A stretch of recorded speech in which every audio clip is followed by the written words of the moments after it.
क्या बोलना चाहिए से ज्यादा जरूरी है, क्या नहीं बोलना चाहिए। अगर आपने ये सीख लिया कि कब चुप रहना है, तो यकीन मानिए आप बहुत लोगों से आगे निकल सकते हैं। चलिए, आज मैं आपको एक ऐसी कहानी सुनाता हूं जो सिखाएगी कि बिना दिखावा किए कैसे समझदारी से अपनी राह बनाई जा सकती है। वेलकम दोस्तों, स्वागत है आपका अनुभव जंक्शन पर, जहां हर कहानी में छुपा है जिंदगी का एक अनमोल अनुभव। तो बिना देर किए चलिए शुरू करते हैं आज की दिलचस्प कहानी। 1837 की बात है। एक राजा के दरबार में एक बहुत ही बुद्धिमान मंत्री था। वह मंत्री हर समस्या का समाधान निकालने में माहिर था। राजा कोई भी बड़ा निर्णय लेने से पहले उससे सलाह लिया करता था। लेकिन इसी वजह से दरबार के अन्य लोग मंत्री से जलते थे।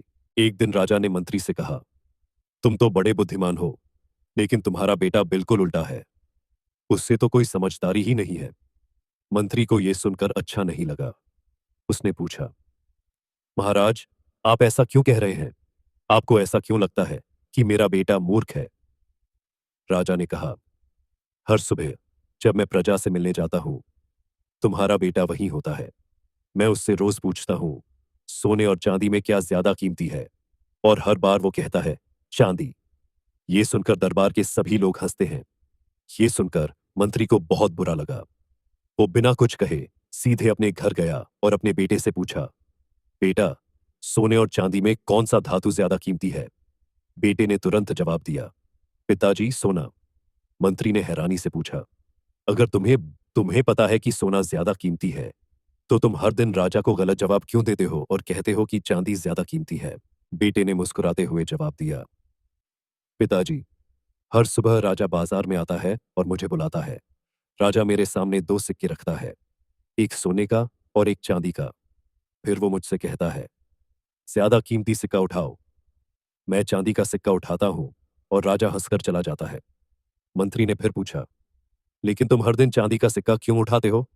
आज दरबार में सबने मेरा मजाक उड़ाया। बेटे ने मंत्री को अपने कमरे में ले जाकर एक डिब्बा खोला। डिब्बा चांदी के सिक्कों से भरा हुआ था।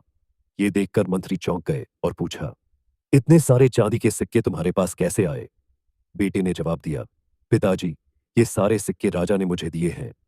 जिस दिन मैं राजा को सही जवाब देकर सोने का सिक्का उठा लूंगा, उस दिन वह मुझसे यह सवाल पूछना बंद कर देगा और मुझे रोज का ये चांदी का सिक्का मिलना बंद हो जाएगा।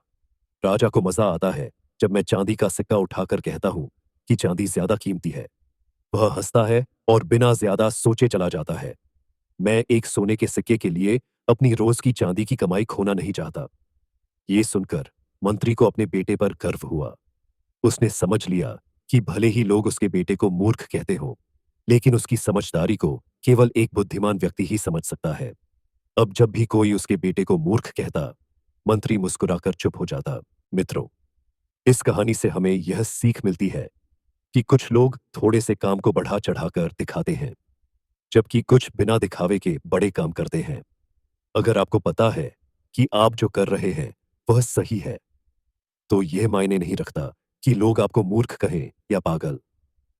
अक्सर दुनिया उन लोगों को पागल कहती है जिन्हें वह समझ नहीं पाती।